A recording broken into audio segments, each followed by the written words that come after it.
that tackles the issues shaping the continent. Now with more time to offer an in-depth look at all the trends that matter to you. What's making the headlines and what's behind them? We're on the streets to give you in-depth reports and insights. DW News Africa.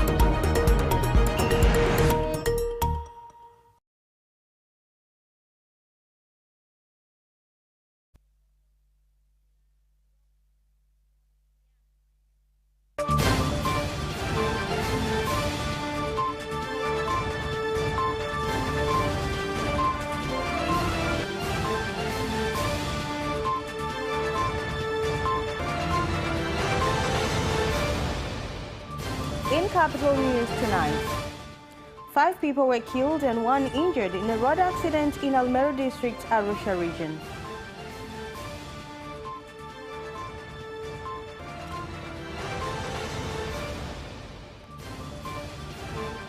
The government plans to broaden tourism and promote cultural tourism in order to increase economic growth.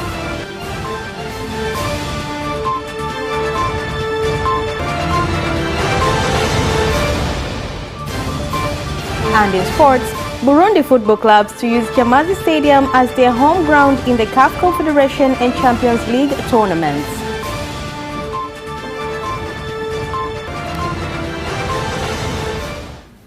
Hello and good evening. This is Capital News at 9:30. My name is Nasma Mwambe. Let's get started with the national news. 5 people were killed and 1 seriously injured after 2 lorries, a Mitsubishi Fuso and Mitsubishi Kenter, collided along the Moshi Arusha Road at Kolila Village, Almeru District, Arusha region.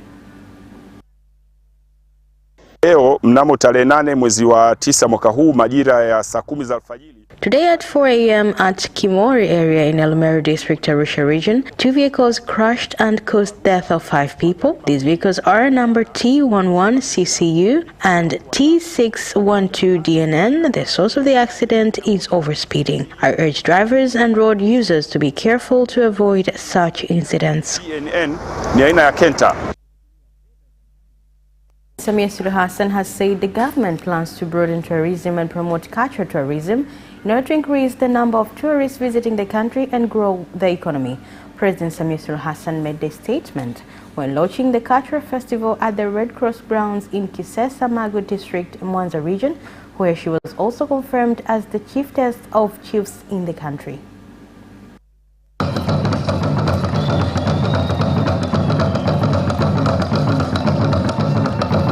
Hivyo basi na sisi tuelekeze nguvu zetu katika kukuza utalii wa kiutamaduni.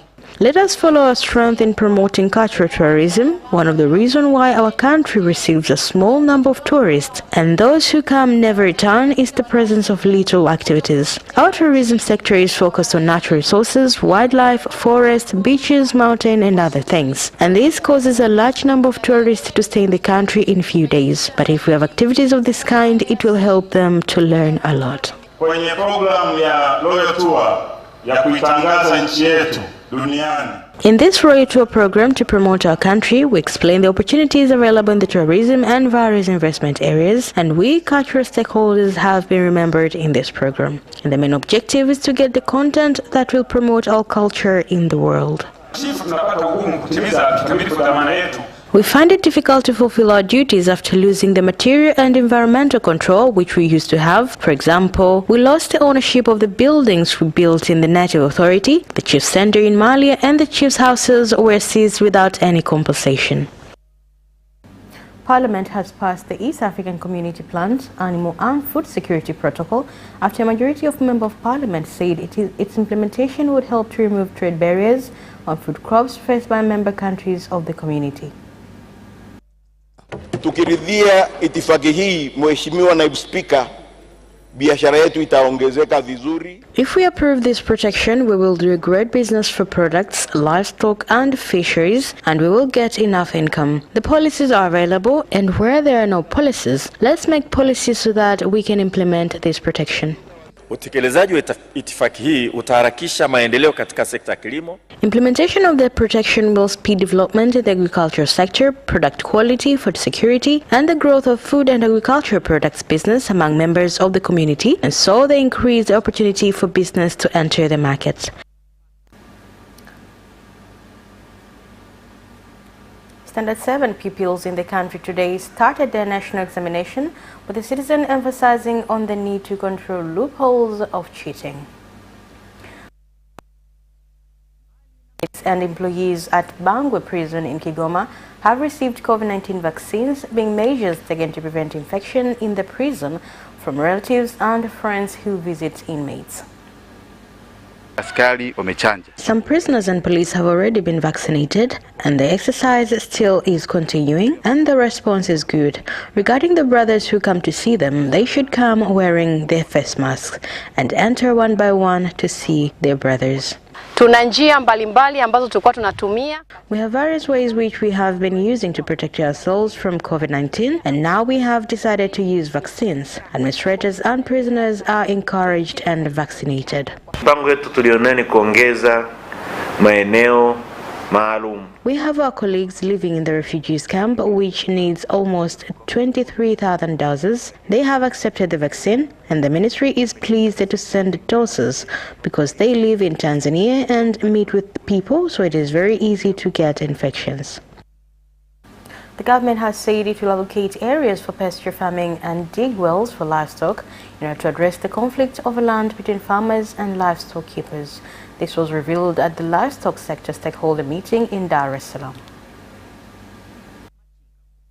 Ufumbuzi kwa namna gani malisho yataongezeka na kwa namna gani maeneo ya malisho yataongezeka. We aim also to reduce land disputes between farmers and other land users. These issues have been a challenge for a long time. The government's purpose is to educate pastoralists on farming, but also produce feedings to reduce existing conflicts. And finally, breeding to be legal activities performed without conflicts. Kazi yetu ni kuridhia wanaita itifaki. Our job is to address the process that we can be able to sell on trading blocks, being able to sell to East Africa, SADC, COMESA, AU, and being able to sell worldwide. Tanzania has received a grant of 25 million euros, equivalent to 67.82 billion shillings from the government of Germany through the German Development Bank KfW to support sustainable conservation of natural resources and ecology in the country. The grant agreement was signed in Dar es Salaam by the Permanent Secretary from the Ministry of Finance, Emmanuel Tutuba, and the Director of KfW East Africa and the AU, Christoph Tiskens, from KfW. Shirikiano kati ya serikali ya Tanzania na serikali ya Ujerumani.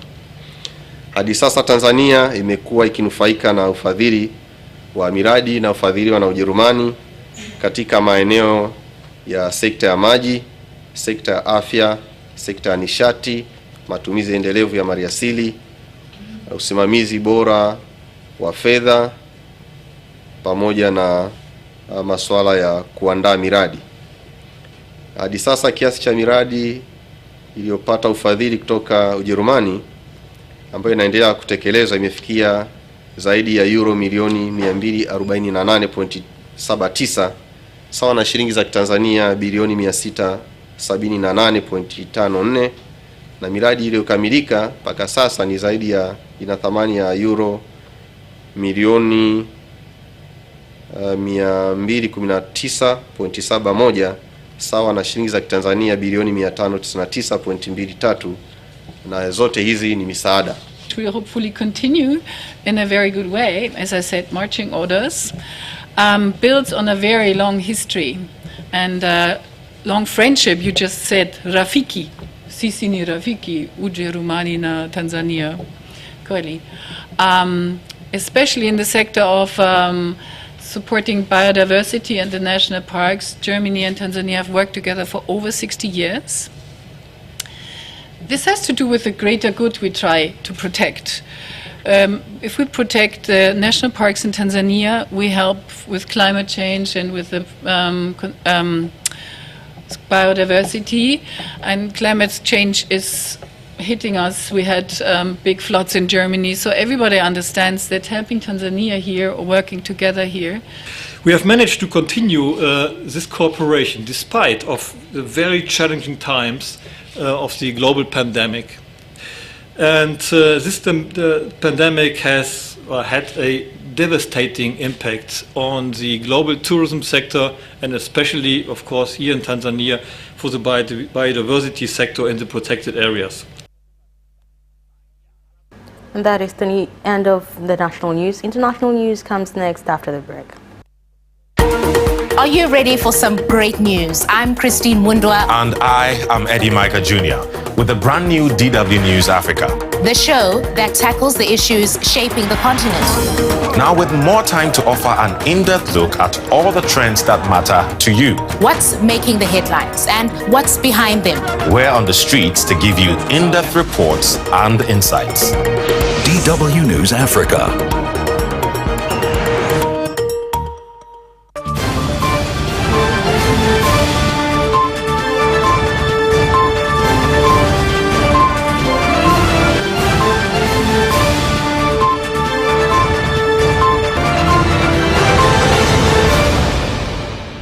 Welcome back, and now in international news.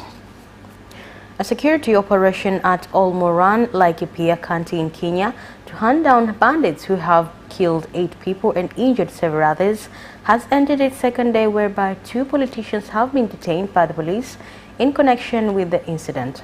The 2 politicians are Tiati MP William Kamket and former MP of Laikipia, Matthew Lambukel. Hao ndio wanachemsha wa vijana na kwa sasa motive kubwa ya hii maneno ambayo inaendelea Laikipia sio mambo ya pasture ama maji. The great motive of this disorder is because of the fields. We have information that there are some leaders who are planning for people to fight, and people will continue to be arrested. We have witnessed the death of 8 people, among others. 3 are police who were attacked in their camps, and 5 are normal citizens. 6 people were injured, among them 4 are police and 2 citizens. People in Morocco are voting in legislative and regional elections amid widespread disillusion with the political system and an economic crisis deepened by the coronavirus pandemic. More on the report.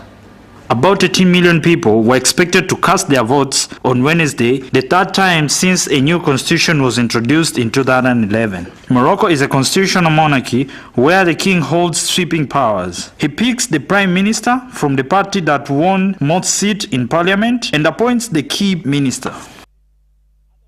Somalia's 2 most powerful leaders are locked in a standoff after they named different men to head the politically unstable Horn of Africa National Intelligence Service.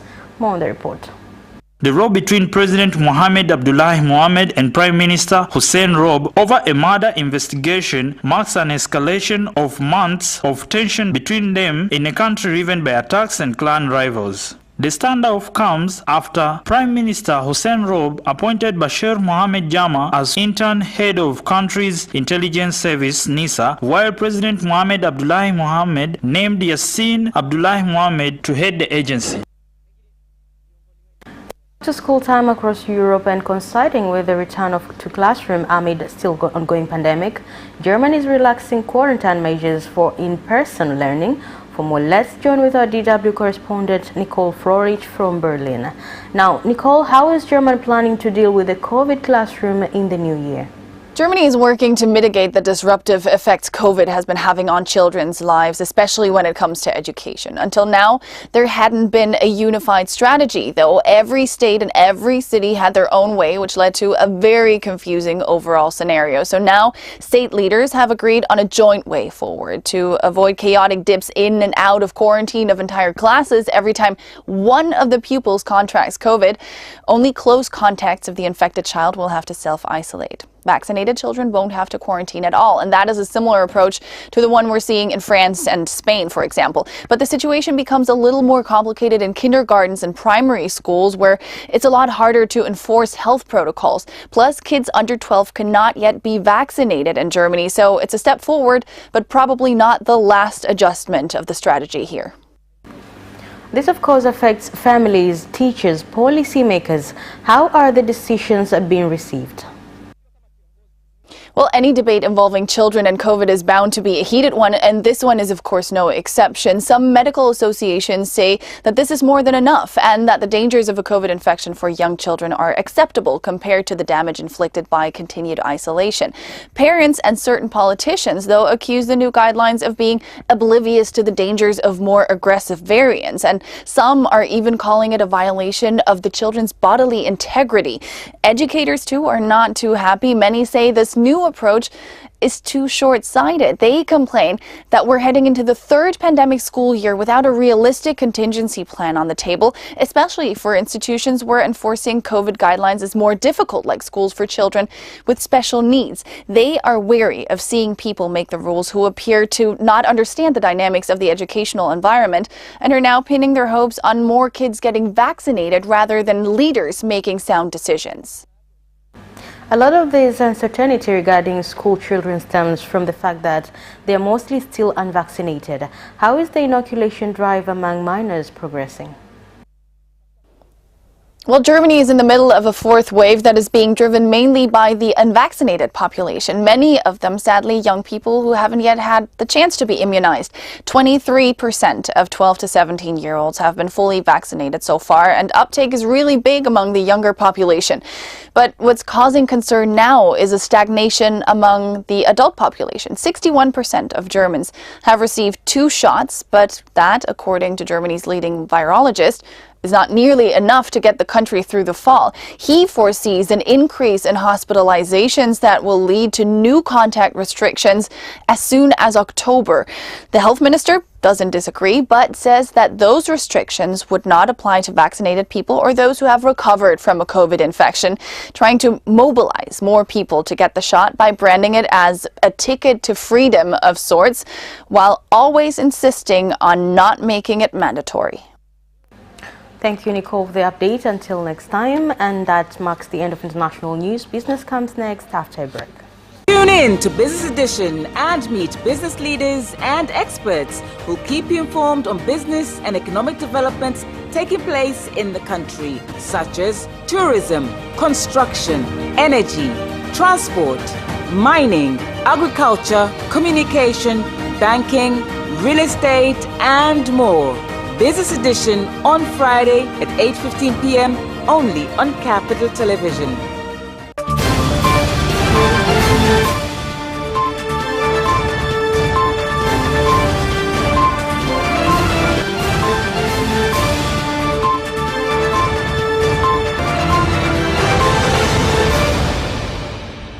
Welcome back, and now in business news.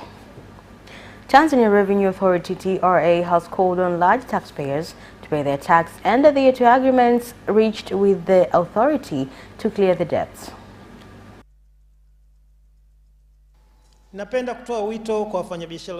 I would like to call on all business with tax debts to pay within a legal period. However, despite the existence of limits or specific time to pay debts, TRA, we have continued to have a mechanism to set an agreement for taxpayers to pay their debts in installment.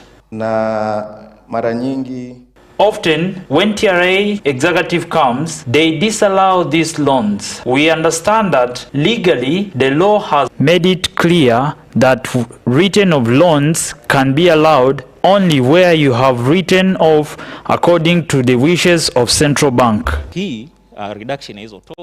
With this reduction of charges, we expect transaction will increase, but it will take a little longer. But we were asking if it could be further reduced. We expect the transaction will be more and the government will get revenue. When the rate is high, it means the whole year you'll be charging the rate which is high. 15,000 is too much. And our business, we must advertise. So we were asking for a proposal mentioned by Finance Minister budget to reduce advertisement fee to be considered.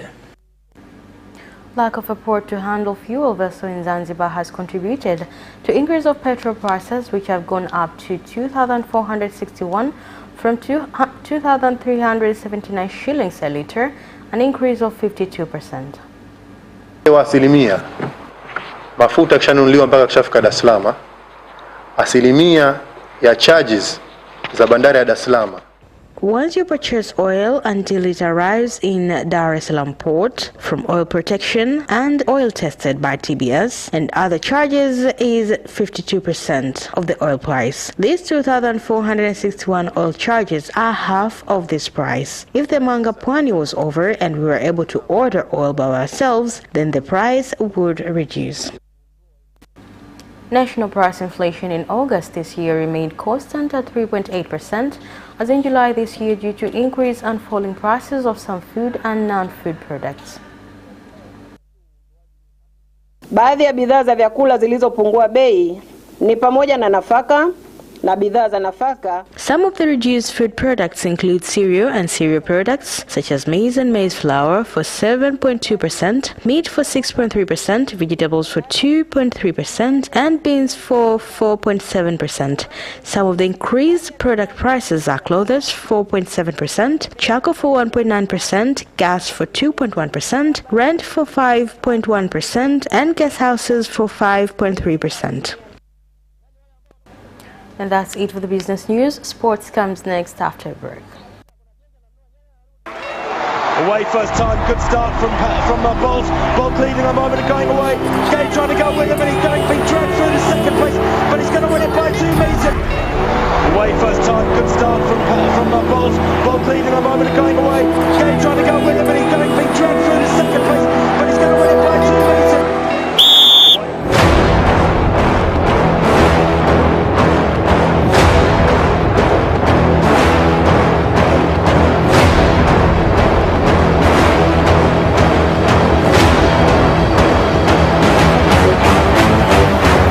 Opposition, Joaquinho, he did lose and then.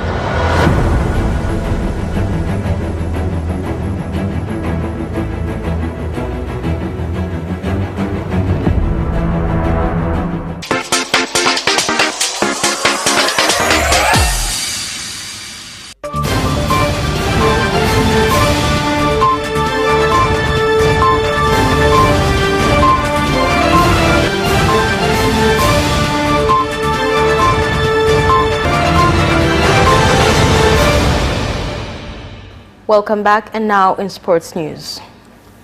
Burundi clubs participating in the CAF Confederation and Champions League will use the Chamazi Stadium as their home ground after their grounds were banned from use by the CAF in international competitions.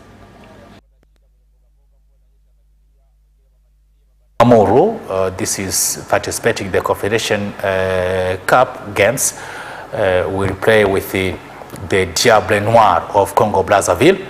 And also the Messager, who is the champions of Burundi League, will play with the Gendarmerie of Niger. Gendarmerie, I mean the National Police in French.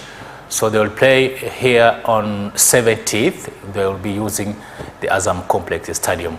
And then we pay thanks to the government of Tanzania, to the Tanzania Football Federation, for having us an access to use their stadium, though even themselves they have many clubs participating in these international games, but they have decided to help us. Tanzanian boxer Hassan Mwakinyo has moved 2 spots up in the world standings from 13th to 11th. Here's more. Hassan Mwakinyo, who defended his ABU title last weekend by defeating Julius Sindogo, climbed from 36th to 13th after defeating the Namibian, but has now reached the 11th position, which is his best in the welterweight. Mwakinyo becomes 11th out of 1,421 boxers in the world, with his record of 20 wins, 3 losses, and 0 draws. Mercedes have confirmed George Russell is to join the team and partner world champions Lewis Hamilton next season. Here are more details. The announcement has been expected for some time and represents an enormous opportunity for the 23-year-old British driver from Kings Lynn. Mercedes have dominated Formula One for the past 7 years, and Russell now has a chance to compete in what will doubtless be one of the best cars on the grid in 2022. Hamilton last drove in an all-British pairing with Jenson Button at McLaren between 2010 and 2012. Russell is currently in his third season in Formula One driving for Williams, where he has outperformed one of the slowest cars in the field, putting in a series of impressive drives that have repeatedly caught the eye. Memphis Depay equaled Johan Cruyff's goal record for Netherlands as the star attacker scored his first hat-trick for his country on Tuesday. Here's more. Depay struck 3 times and set up another in the Oranges' 6-1 home win against Turkey. The Barcelona player now has 33 goals to his name for his country from 71 appearances. Depay's impressive display in the World Cup qualifying match saw him break into the top 10 in his country's list of all-time top scorers. He pulled level with Wesley Sneijder with his first goal before surpassing the former captain with his second in his first half. And that sports item ends our news bulletin for tonight. Thank you for watching and good night.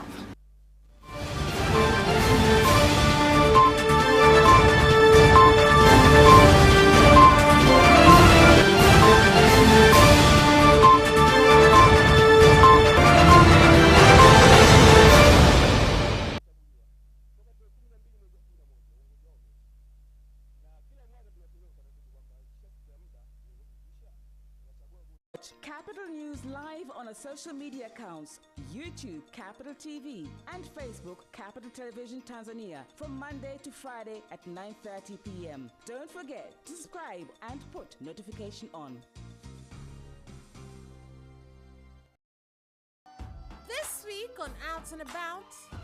Don't you wanna see us?